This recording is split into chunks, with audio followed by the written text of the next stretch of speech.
Hey everyone, Tech Steve here, and today we have the TCL S450G. This is a budget television.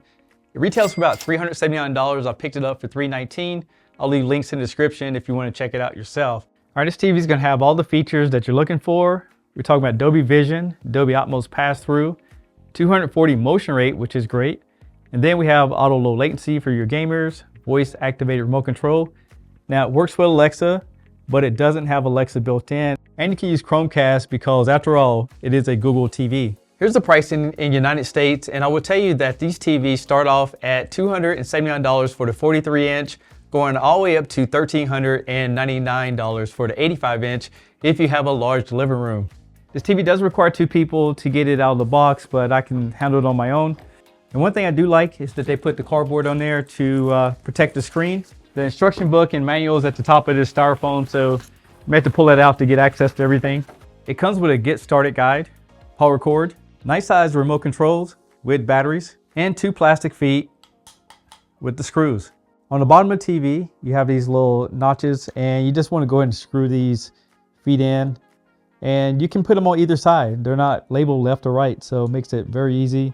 This TV also has 10 watts by 2, and just brought this light over, see if you can actually see it inside there. It's like an oval shaped speaker. And at the bottom of it, there's a little press button, and that's how you can get through some of the basic controls. Here's a look at the back of the TV. Has this indentation right here, and this keeps the TV from flexing. You also have this little box right here, and this is where your components are. You can mount it on the wall, has screw holes right there. And it does have these ridges down here to kind of give it a design with some ventilation right here. You have one USB 3.0 and you can play music and videos off of that. Ethernet input, 3 HDMIs, these are all 60 Hertz, one HDMI 2.1 for eARC. You also have a TV tuner. With an adapter, you can hook up old composite sources like VCRs if you still have one. You also have a headphone jack, and you do have a fiber optic output. This TV also has a screensaver, and there's a little tab right here, so you're just gonna grab that right there. And just go and pull it off.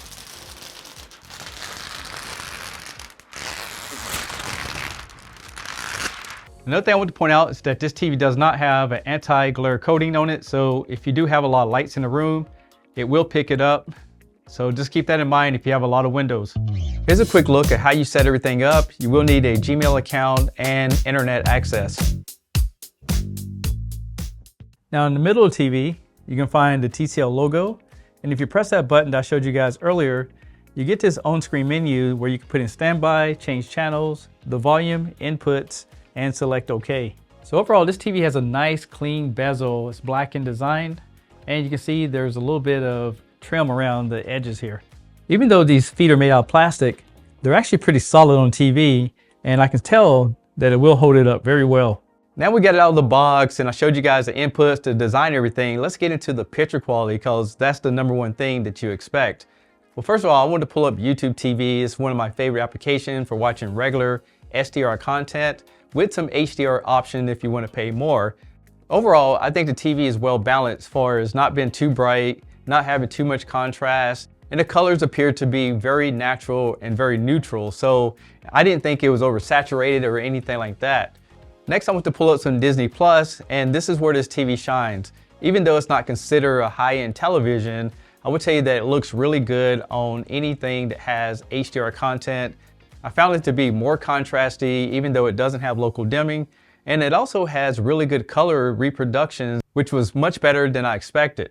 So here's a demo of HDR next to SDR. You can see that the HDR does bring in more brightness, better contrast, and a vivid colors. So if you watch a lot of movies or anything that has really contrasty, dark, detailed scenes, overall you will appreciate this TV and the savings that you would get by purchasing one.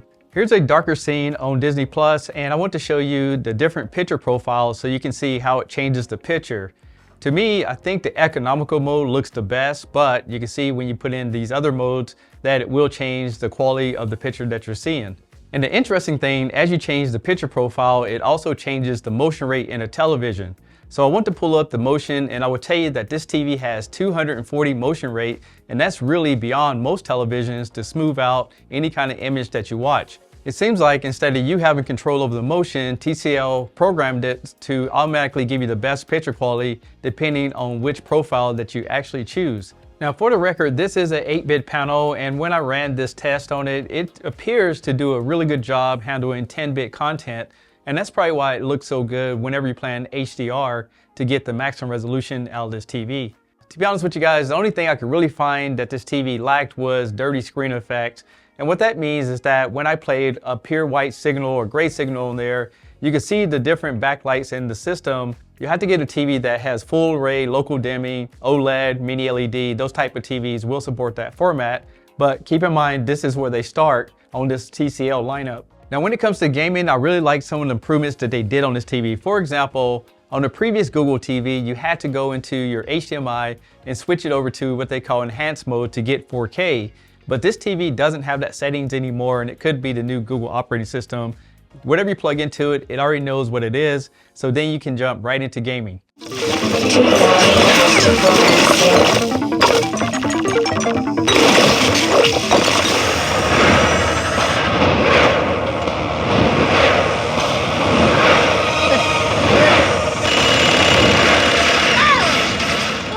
Now switch on to Xbox, I just want to show you what it actually supports. All right, now we switched over to the Xbox, and I will tell you that it will run 4K, 1080p, and 720p at 60 frames per second. And as you can see here, it will support that 60 frames per second, Dolby Vision, and HDR10 and some other features. But it doesn't have variable refresh rate, just so you guys know. One of the features that I really wish this TV had was a gaming menu. So whenever you go into gaming, I didn't see any kind of settings to, get it ready to go except for a toggle in the picture profiles, but maybe that's something that they will actually add on in a later edition. Now this TV has 10 watts by 2. I wanted you guys to hear the audio system, but if it was me personally, I would definitely go with a soundbar or something to make it more robust.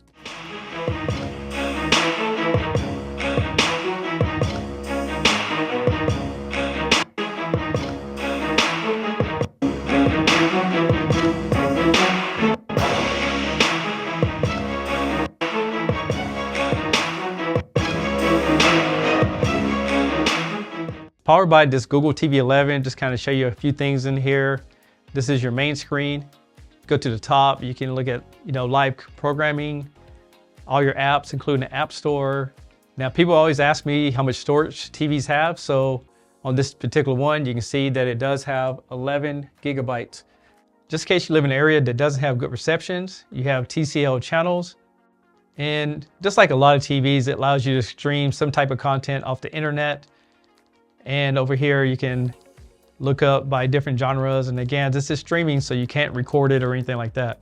And there's a ton of applications in there. Since it's powered by Google, you have access to all the Google TV applications. Now, I want to show you guys this remote control really quick. Again, you have your profiles. You can do your voice commands right there, so you can look for weather and things like that. You also have this navigation key. You have your home button. And one thing that really stands out to me on this remote control is that now it has an Apple TV button, so you can access their application and play different content there. So overall, I think this TV is a great television. You gotta always remember how much you're paying for something to get the right expectation. At $379, again, I bought this one for $319 on sale.